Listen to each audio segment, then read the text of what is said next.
Bismillahirrahmanirrahim. Assalamu alaikum. You're watching Views on News. I'm your host, Omar Khalid. And we will continue a discussion that has been going on since the last 44 days on the lockdown in Indian occupied Kashmir. Today is, of course, the 44th day of that lockdown. Since the 5th of August, since the abrogation of Articles 370 and 35A by the Indian draconian and fascist government of Narendra Modi, the people in Indian occupied Kashmir are in a lockdown. There is a human rights situation in that region. There is no reach for essential commodities or medicine or doctors.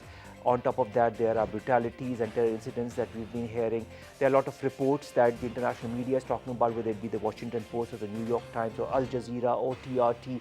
You name it, all the big channels, all the big newspapers have talked about the atrocities in Indian occupied Kashmir, which is a first for international media. And they are talking about it with the proof. With pictures, with videos, with statements from the people that have emanated from Indian occupied Kashmir. Thousands of people have been put into jail, others, scores of others tortured. And on top of that, those political leaders who have a bit of sanity in them, who are trying to talk sanity to the Indian government, have also been put under lockdown, whether it be under house arrest or in jails. And there is such a increase of people in jails that the jails in Indian occupied Kashmir are full. So the people are being transferred to other jails like the Tihar jail and other jails in India.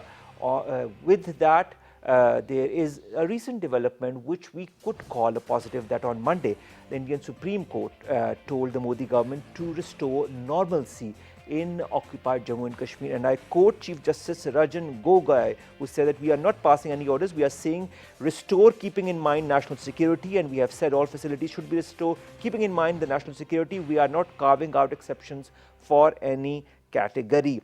He also said that if be, he will go by himself in Indian occupied Kashmir and visit the region to find out firsthand about what is happening in that region. He said every effort should be made to restore normalcy in that region. There is no normalcy in that region, in fact. With that comes the news that on the international front, Narendra Modi and Donald Trump are going to get together on the 22nd of this month for something in Houston that is called Howdy Modi. Around 50,000 people have registered for this event.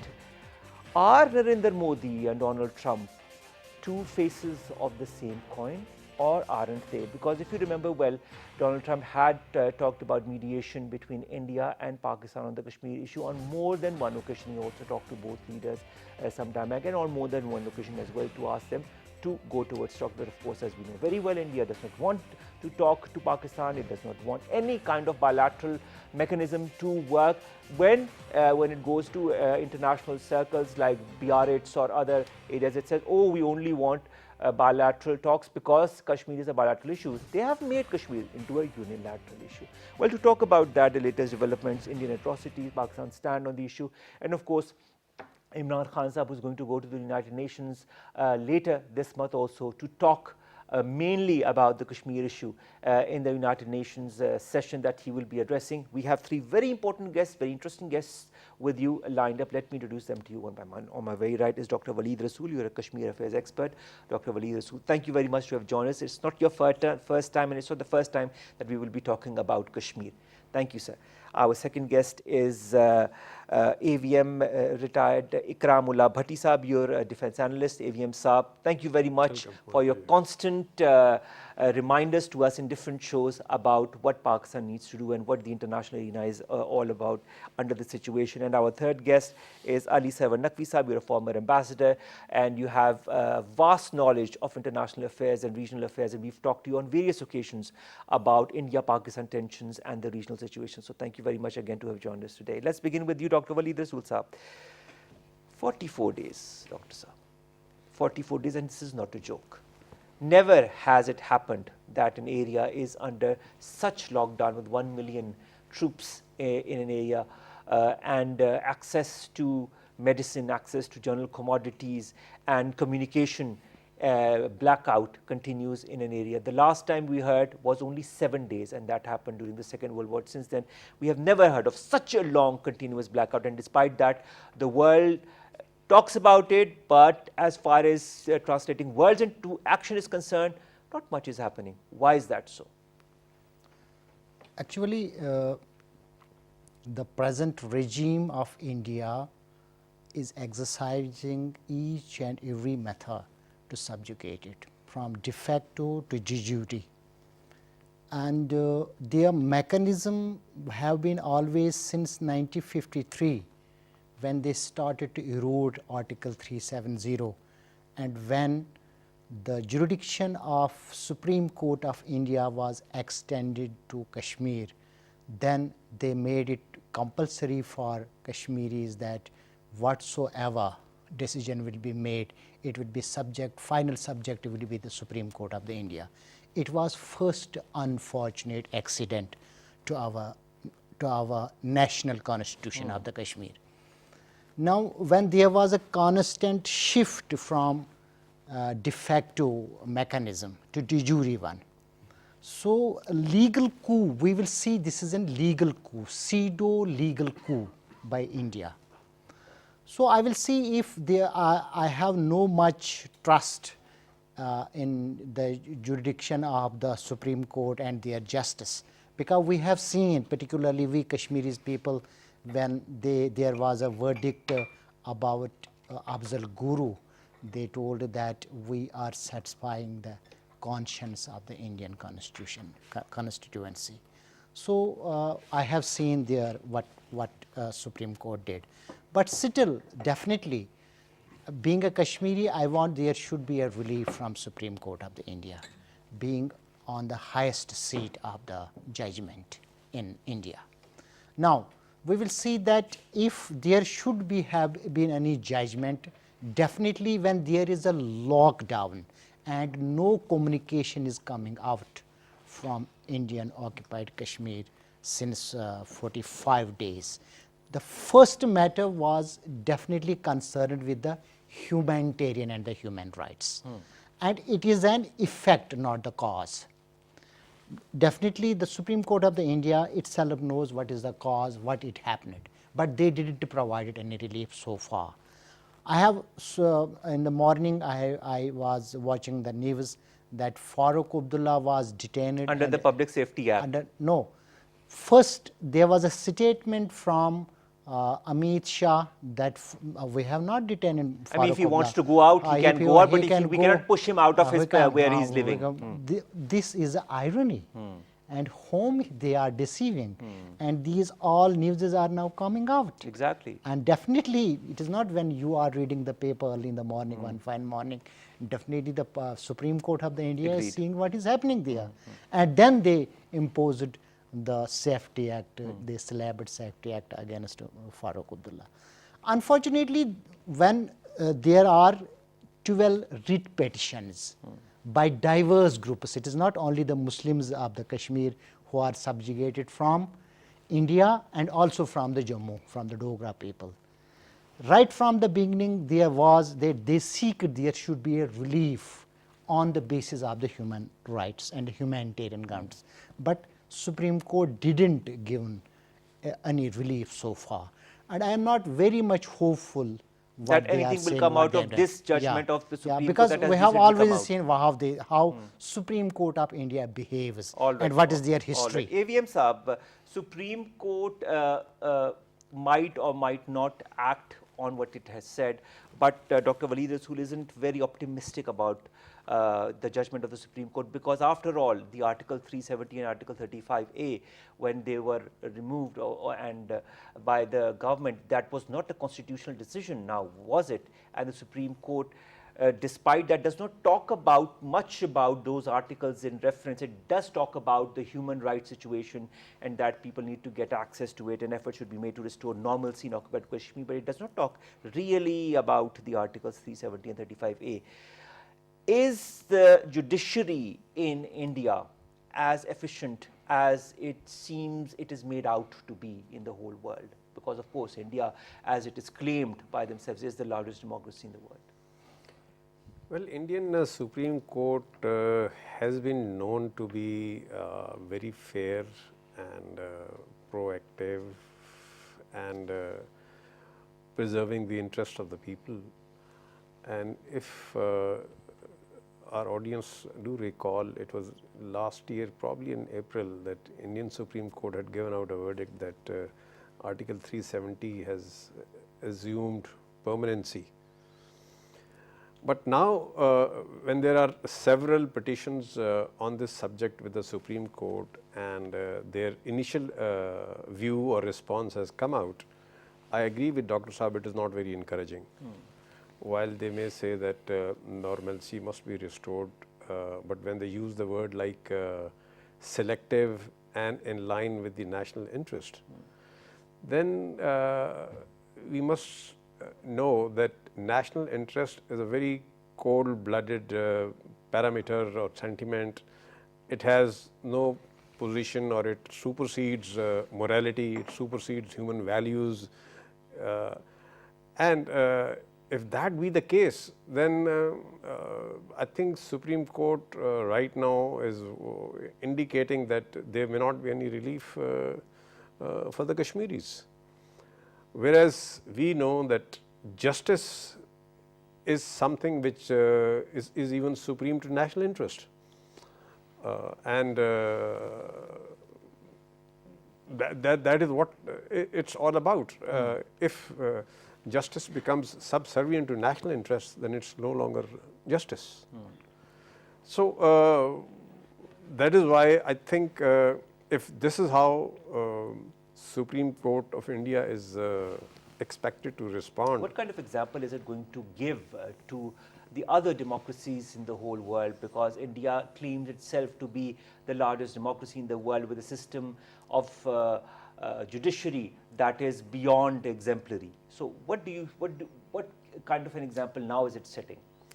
You see, India had two peculiarities. Firstly, it was claimed to be or known to be the largest democracy in the world.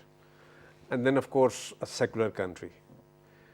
But we have seen that the treatment that has been meted out to the minorities, the religious minorities, starting with Muslims, Sikhs, Christians, Dalits, is such that there have been public lynching on smallest pretexts, and the state organs, the police, etc., have not intervened. They, in fact, at places they have been silent bystanders, or they have been party to it. And when it comes to democracy, we find that they have very conveniently violated their own commitments, their own constitution, and they have almost bulldozed or muzzled their media, and they are not prepared to entertain or respect any dissent, any opposing voice. So that speaks of their democratic values of late. So I think with this response from the Supreme Court and this new look of Indian democracy and their secular narrative is enough for the world to now realize that it's no longer the same India of the earlier erstwhile non-aligned movement days, where it stood for so many fine values. And but speaking of values of the judiciary, sir, with due respect on the Supreme Court and the judicial system in India, they do talk about the humanitarian issue that has come out of Indian occupied Kashmir, and on the plea they have asked for Farooq Abdullah to be produced before the court, and there is a notice that has been given to the Modi government as well as to the Indian occupied Kashmir, and also they have fixed a date for the Indian politician who belongs to Rajya Sabha, Mr. Vaiko, to be produced before the court as well. So, I mean, I wouldn't say it is completely bipartisan, but it's not completely neutral as well. This is my point of view. Do you agree or disagree? I agree with you there. I mean, but you see, while they have done all this, and while we also know there are several petitions still waiting to be heard and 12 decided as upon, Dr. Saab pointed out.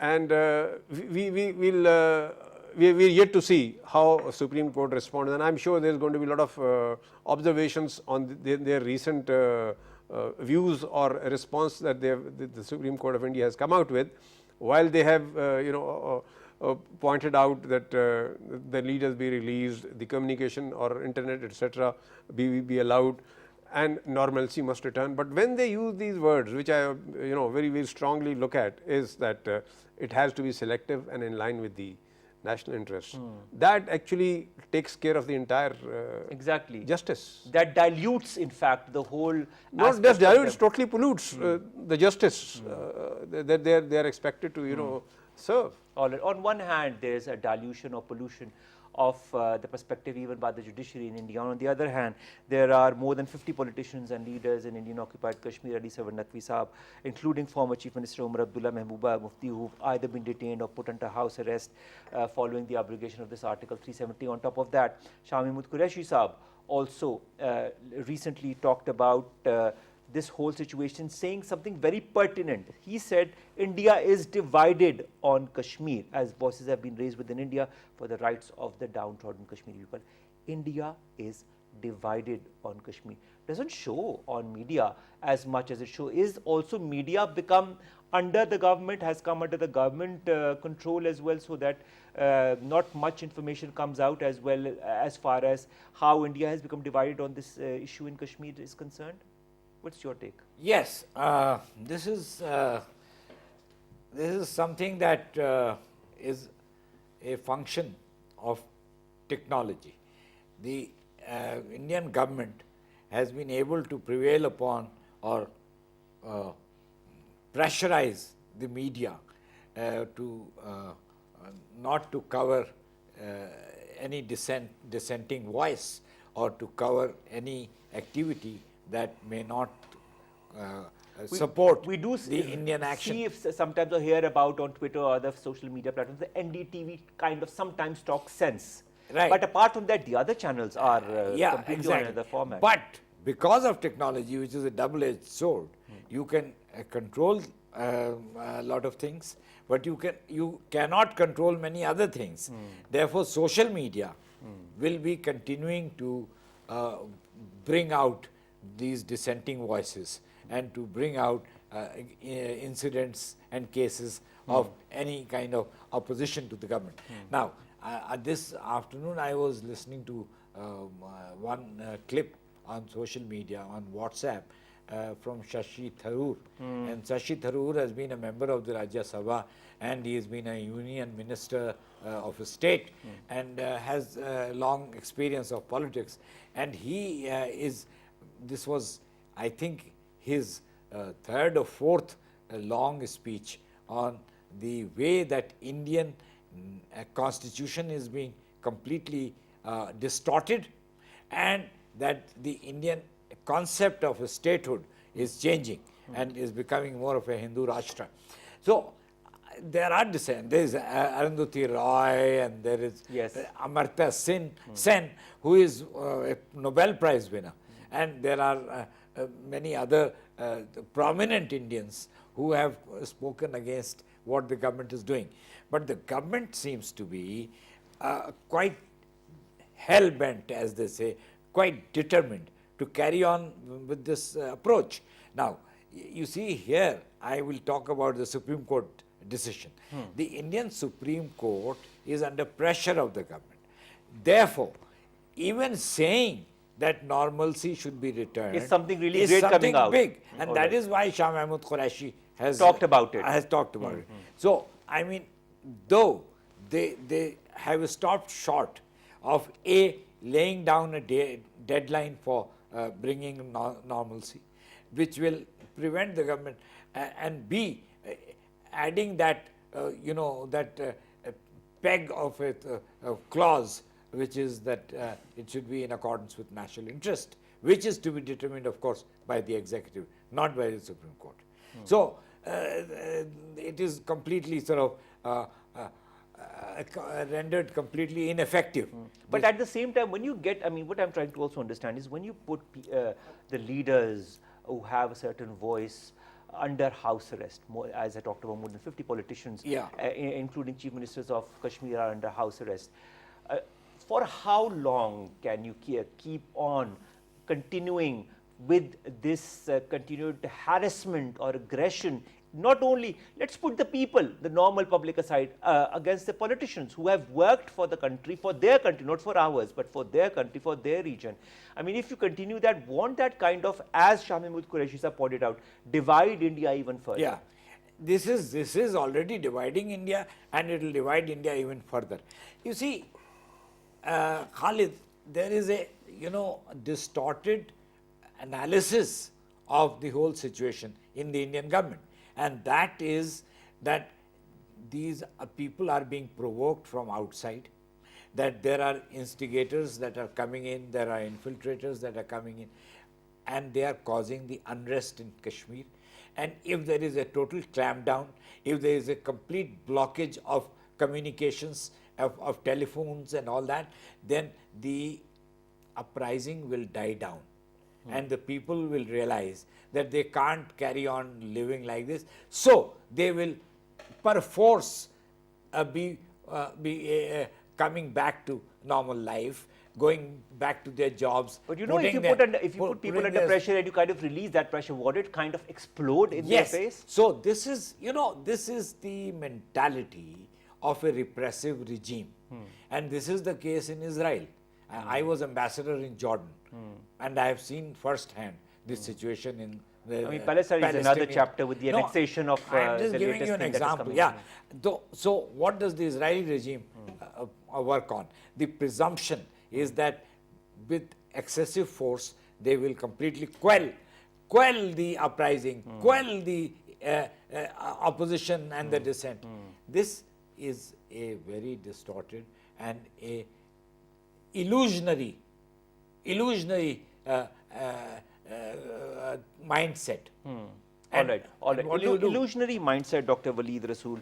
This is what Ambassador Ali Sevan Naqvi talks about.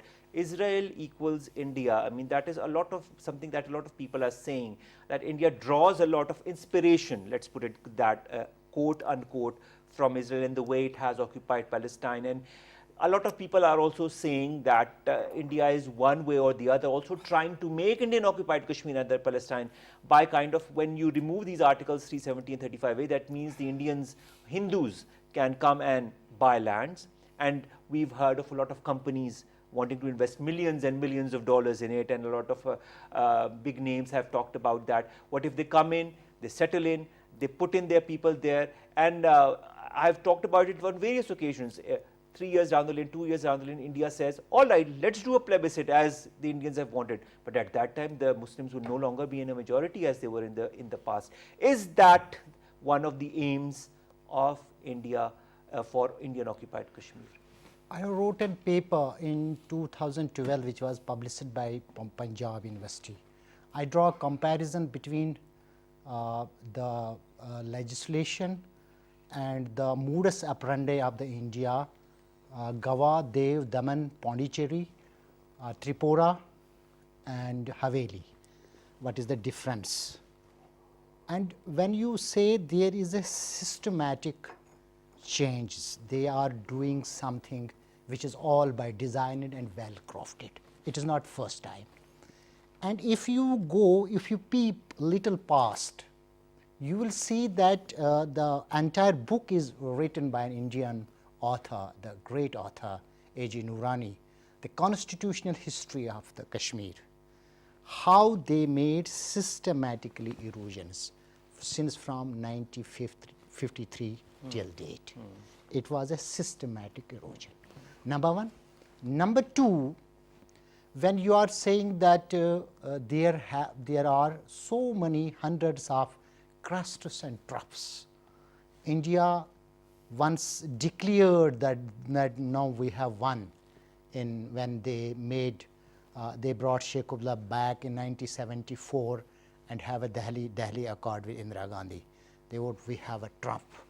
Then again they killed the movement till 1987 when there were the elections. The same people who are presently the all parties Hurriyat Conference, particularly Saeed Ali Gilani, Professor Bhatt, Saeed Salahuddin, who is a leader and commander, they were all contestants of 1987 elections.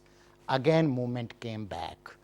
You see, again 1987 and in 90, again movement at the top, and then again they killed into up to 2003.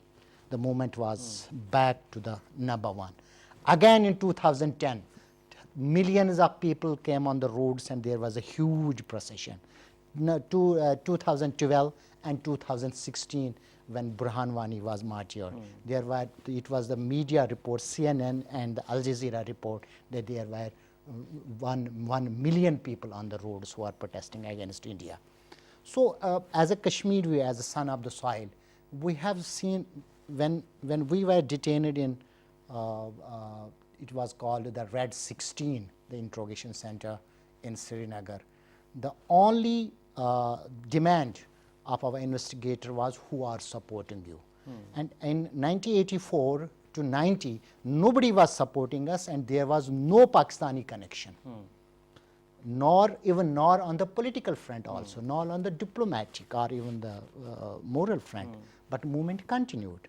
Number one, when you are going through the systematic mechanism how movement works, it can trigger at any time. So it is not easy for Indian people who are trying to invest or who are claiming that they will invest a huge amount of money in our land, in our occupied land, and they will be comfortable. It is not too easy, despite they are giving them a legal and military cover. Number one.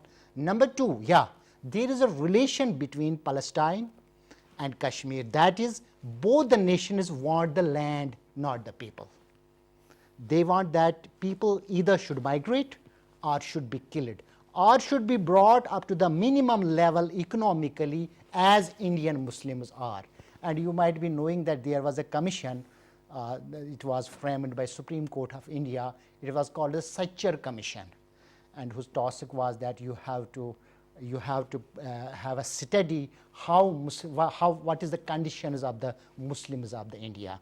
And Sachar was with me in the US, and his verdict was that the Indian Muslims are worst as compared to any minority of the world. All right. And when India claims itself to be the largest Definitely. democracy. And secondly, the Israeli, because they say that we have strategic partnership. The Israel is supplying some arms and missile, as this Rafale missile is supplied by the Israel, and it is a Trioka, I must say. All right. And commanded by the Uncle Sam also.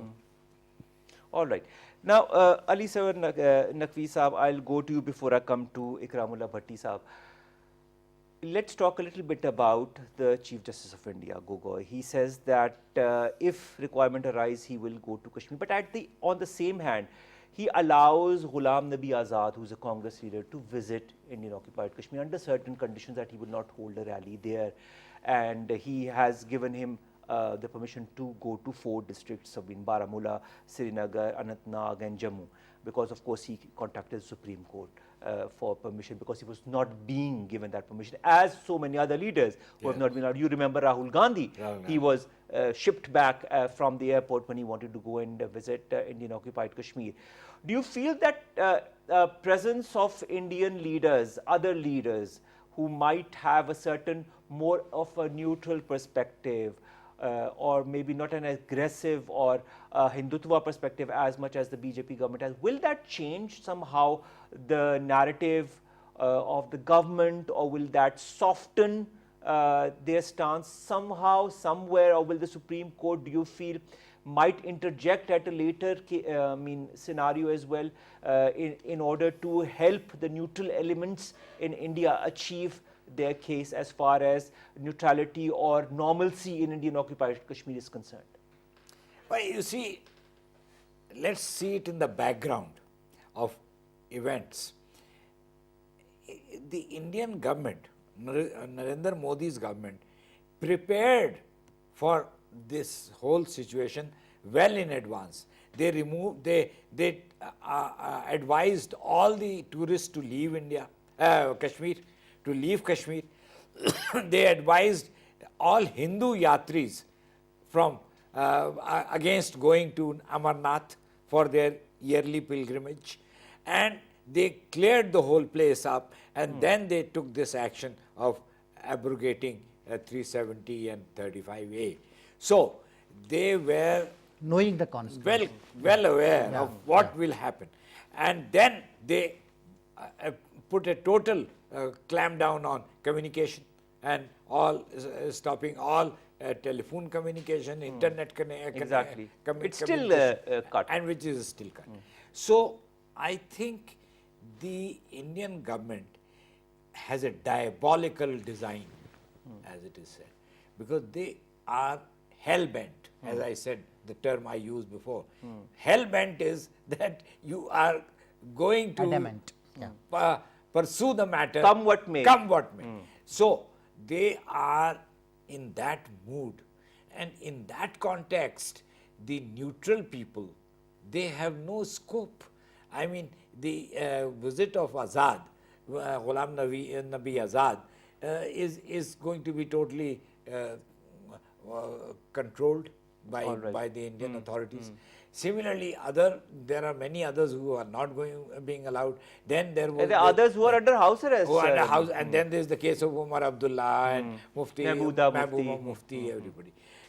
So all those people who were actually reasonably supportive of the Indian government are also under suspicion. So I think we should be prepared for the worst, and we have to deal with that situation. The Kashmiri people have also to be prepared for the worst, and they have to offer full resistance, because this has happened before. It happened with the Algerians with the French. It happened with Vietnam. It has happened But look recently. at how they responded in Vietnam. If you Yeah. have the example of Vietnam, Yeah, you exactly. had the US in Vietnam, and despite that, the Vietnamese stood their ground. Yeah. So this has happened in history. Afghanistan. And in Afghanistan. Afghanistan, yes. So it has happened. So therefore, I think our Kashmiri brothers should be prepared to face this trial and this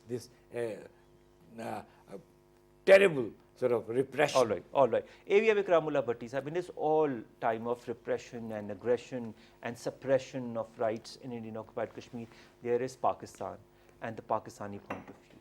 We've seen how our government, our Prime Minister, Shah Mahmood Qureshi sahab, our Foreign Minister, and all the other leaders are trying, at least in the government, are trying their level best to portray the reality of the issue of Indian occupied Kashmir around the world.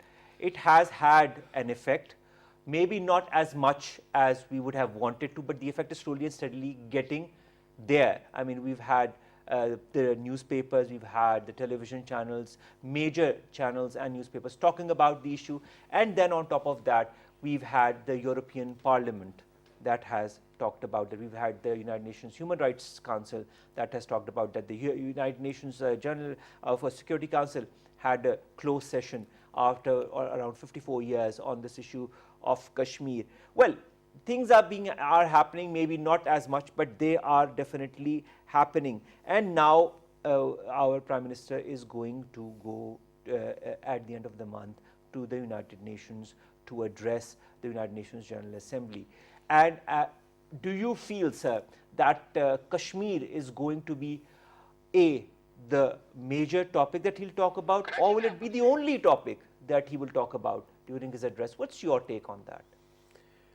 Well, you see, when you look at the environment right now and the most critical issue that Pakistan is facing, that is the changed status of Kashmir. And over the last 6 weeks, the government is waging a campaign at all levels, be it diplomatic, be it political, be it in the media, to highlight it to the world, be it the world media or the important powers or even the institutions like UNO. And this is going to be yet another opportunity, a very important one for Pakistan to present the case of Kashmir, because Dr. Malia Lodi says it's going to be a historic speech. yes. So, but Prime Minister is Prime Minister. So it's going to be a very important opportunity. I think this will be the main, if not the only topic that the Prime Minister is going to speak about. And they had ample time to prepare themselves as to what should be their focus, how should they go about it, and what all must they say. And at the same time, I think our Foreign Office must have gone round and speaking to several other friends that they have, several other countries who can listen to, who can understand and appreciate the situation of Kashmiris, so that when he speaks over there, hopefully there should be some other countries also making a mention of Kashmir in their speeches. And of course, on the sidelines also, there should be some useful, beneficial meetings that the Prime Minister must plan to hold, so that whatever momentum that has been created must be increased. And I believe, you see, while we have talked of Vietnam, we have talked of Afghanistan, we should also look at East Timor, South Sudan, and even Bosnia. While there were Western interests in East Timor and South Sudan, and their issues were solved within a year. But in the case of Bosnia, we saw that the European nations never wanted a Muslim country amongst themselves. So the Muslims of Bosnia had to sacrifice lives in thousands. And for quite a while, the European nations just stood and watched and saw those people dying. Do you feel also in this case the West is going to stand up, down and watch until and unless something very grave happens, or this intensifies or aggravates into something more terrible than we had thought about? A certain invisible threshold will have to be crossed. All right. Either in terms of sacrifices by the Kashmiri people, or in terms of the campaign or the momentum that Pakistan and the Kashmiri diaspora have created, will be creating, be it in the international media, be it in the international capitals, be it in the think tanks, be it in the universities, be it in the world parliaments. Over there, that momentum ought to cross a certain invisible threshold. Only then, I think, the world opinion will move in a manner wherein they'll weigh heavily on Indian government, Indian mindset, and they will be forced to review their policy and give a relief to Kashmiris, and hopefully the promised right of self-determination. All right. Dr. Saab, the momentum needs to increase. I mean, I think it has increased to a certain extent, but I feel more that the words need to be translated into action, and maybe economic pressures on India from different sides. But what I see also is whether it be the European Union, it is discussing Kashmir today as we speak. Also, third letter in a week to US President Donald Trump by US lawmakers, in which they are extremely worried about the human rights situation. Of course, for them the most important is the human rights situation, not Article 370 or maybe the right to self-determination, but the human rights situation. But nevertheless, it's a beginning, let's put it that way. Do you feel this international pressure is also kind of going to gain momentum, and do you feel that in the next couple of days or the next couple of weeks, if I hope not, God forbid, something unfortunate happens, the pressure will mount on India to such an extent that India will be forced to kind of react in a positive manner as far as Indian occupied Kashmir is concerned? Are you optimistic about that? Yeah, there are three, I think there are three stages. One is the domestic dimension of the conflict in which we are directly concerned. Second is regional, and third is international, and which is concerned with the diplomacy. Definitely, when you are making some substantial diplomatic and legal layout, these are the procedures you have to follow it, and you have to go through the same way. And still, if we have to do anything else, still we have to convince international community that there was no any other solution. In both, I may say it is a dialectical. It is important in both, for both purposes. But I am seeing something more advanced, that if there is they have given any sort of relief to Kashmiris, there might be, AFP had quoted that despite there is no communication or telephone links, because we have communication through our friends who are doctors or engineers abroad, and they have some sort of links in certain corners. And AFP have quoted also, it is also quoted and requoted by Arab News, that there are at least 20 to 30 processions every day in different streets of the valley. Despite the clampdown. Despite the clampdown. It means you are building, you have put the people in the pressure cooker, and the pressure is going, steam is going up. Exactly, and it's and going it to will burst at definitely one- it will at one burst. point. It will burst. So we have to be cautious at that point. Now, what is the solution? Solution is given by itself. What we have the big challenge internationally. That is that internally to India, Gandhiji says speaking truth to power. Speaking truth to power is always very difficult. But you have seen, I have always quoted, whenever any nation got the independence, from which they have got it, he was aggressor, he was powerful. And you have never seen in the history that any powerful, equal powerful, have got independence from the equal one. It's only It those has who are never. subjugated Who are when they subjugated, come up. they have been killed, they have been maimed, they have been put in the bad situation, in the odd situation, but it is different as compared to other states All of right. India. They have their own All fault right, lines. all right, all Yeah. right. I'll come to you, Bhatti Saab. There is also this whole, when you talk of humanitarian issues, there are also so many organizations that talk about the humanitarian crisis in Indian occupied Kashmir, Genocide Watch, Amnesty International. And Amnesty International, I want to quote them because the Amnesty chief has vowed to defy Indian bid to crush the criticism on its organization, because India is now reacting because Amnesty International and other organizations are saying the truth.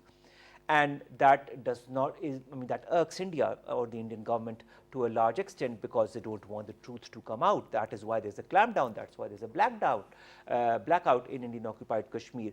Do you feel the role of humanitarian organizations such as Genocide Watch, Amnesty International is also important in this current context?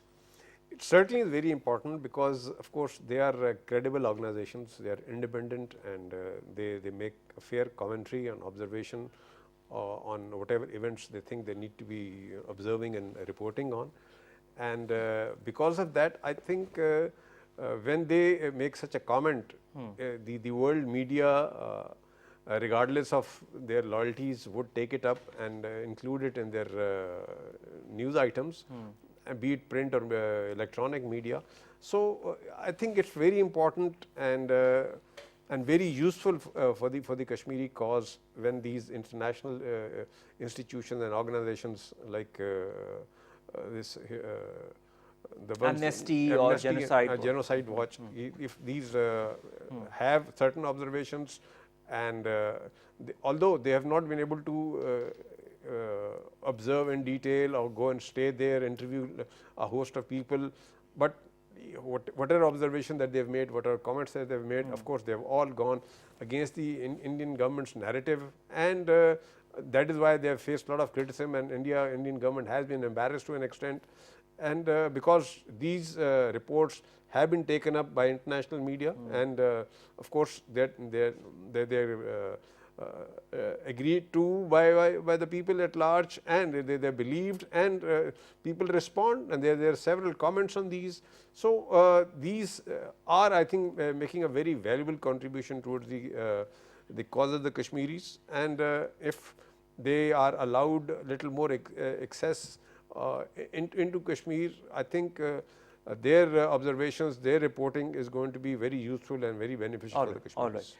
Thank you very much, gentlemen, to have given us your opinions, your point of views. Dr. Waleed Rasool Sahab, A.G. Makramullah Bhatti Sahab, Sarwar Naqvi Sahab. Ladies and gentlemen, India is afraid. India is afraid that the reality is sooner or later, in fact, sooner than later, going to come out, whether it be through newspapers, media channels, or human rights organizations such as Amnesty International, or the politicians that are under house arrest, or the elements in Indian occupied Kashmir that will sooner or later, one way or the other, communicate with their loved ones and inform them of the reality of what is going on.